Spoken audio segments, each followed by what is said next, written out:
Hello everyone, welcome back to my channel English with trick. देखिए 25 number तक हम लोग ऑलरेडी इडियम फ्रेजेस कर चुके हैं अपने सी सेक्शन के। आज हम स्टार्ट करेंगे नंबर 26 से। तो चलिए देख लेते हैं नंबर 26 क्या है हमारा। कैरी वंस पॉइंट मतलब विन अप्रूवल। अपनी बात को रखना ही क्या कहलाता है, वो कहलाता है आपका कैरी वंस पॉइंट। अब इसका एक एग्जाम्पल देख लेते हैं। After heated discussion he was able to carry his point. मतलब बहुत सारे डिस्कशन के बाद, बहुत सारी बहस के बाद वह अपनी बात को रख पाया। तो मतलब अपनी बात रखना ही क्या कहलाता है आपका कैरी वंस पॉइंट। अब ये देखिए, जो भी बातें हो रही हैं, जो भी डिस्कशन हो रहा है, लोग अपनी अपनी ये दोनों बातें रख रहे हैं। ठीक है, आई होप समझ में आ गया हो। नेक्स्ट देख लेते हैं। नेक्स्ट है हमारा 27 नंबर का। क्या है 27 नंबर का? Chequered career. चेकर्ड कैरियर का मीन्स होता है full of ups and down, मतलब उतार चढ़ाव से भरा हुआ।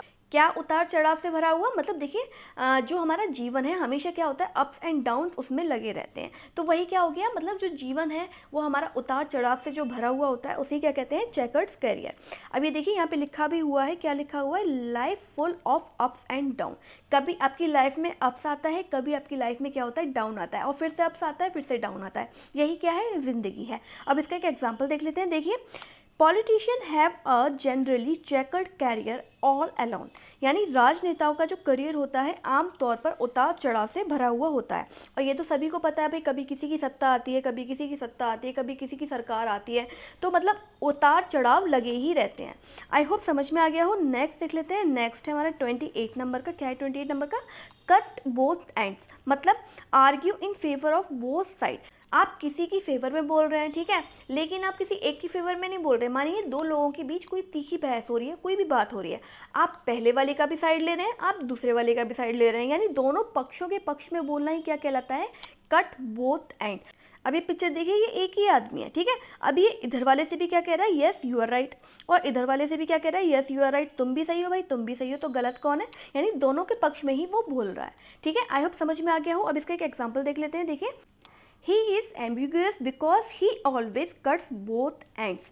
वह अस्पष्ट है। क्यों अस्पष्ट है भाई? क्योंकि वो इसके पक्ष में भी बोल रहा है और वो इसके पक्ष में भी बोल रहा है। वो दोनों पक्षों के तर्क में बोल रहा है, इसलिए क्या है, वो अस्पष्ट है। उसको समझ में नहीं आ रहा क्या बात हो रही है। ठीक है, यानी एक आदमी का दोनों पक्षों के फेवर में बोलना या तर्क में बोलना ही क्या कहलाता है आपका, cut both ends. Okay, I hope समझ में आ गया हो। नेक्स्ट देख लेते हैं 29 नंबर का। क्या है 29 नंबर का?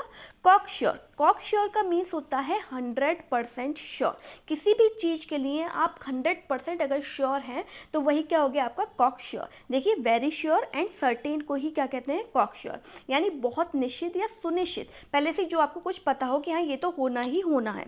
अब इसका एक एग्जाम्पल देख लेते हैं। He was so cocksure of his success that he applied for the job before the declaration of the result. मतलब अपनी सफलता से वो इतना सुनिश्चित था कि भाई मुझे तो सफल होना ही होना है, इसका रिजल्ट तो भाई मेरे फेवर में आएगा ही आएगा, कि उसने परिणाम घोषित होने से पहले ही क्या कर दिया, नौकरी के लिए आवेदन दे दिया। अब मानिए आपने किसी भी चीज़ का क्या दिया भाई, एग्जाम दिया, ठीक है। अब उसमें दो एग्जाम होते हैं, एक प्री होता है, एक मेन होता है। आप प्री एग्जाम देने के बाद इतने ज़्यादा श्योर हो गए, इतने ज़्यादा कॉकश्योर हो गए कि आपको पता है ये तो भाई मेरा क्लियर हो ही जाएगा, रिजल्ट तो आता रहेगा बाद में। अब हम क्या कर लें, मेंस की तैयारी कर लें, है ना। तो वही एक अपने आप में कॉन्फिडेंस है कि हम किसी भी चीज़ के लिए 100%, 200%, 1000% श्योर है, वही क्या होता है आपका कॉकश्योर। ओके, आई होप समझ में आ गया हो। नेक्स्ट देख लेते हैं 30 नंबर का। क्या है 30 नंबर का?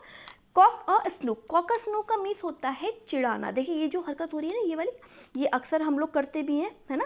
कैसे? ऐसे चिढ़ाते हैं, वही क्या हो गया आपका, कॉक अ स्नूक। मतलब टू शो इम्प्यूडेंट कंटेम्प्ट। किसी को भी चिढ़ाना या चिढ़ना ही क्या कहलाता है आपका, कॉक अ स्नूक। अब इसका एक एग्जाम्पल देख लेते हैं। देखिए, She is so proud of her wealth that she always cocks a snook at the acts of her husband.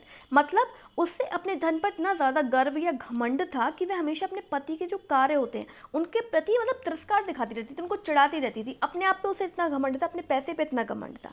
Okay, I hope सारी चीज़ें समझ में आ गई हो, क्लियर हो गई हो। और अगर वीडियो अच्छा लगा हो तो लाइक, सब्सक्राइब और शेयर करना मत भूलिएगा। Thank you very much.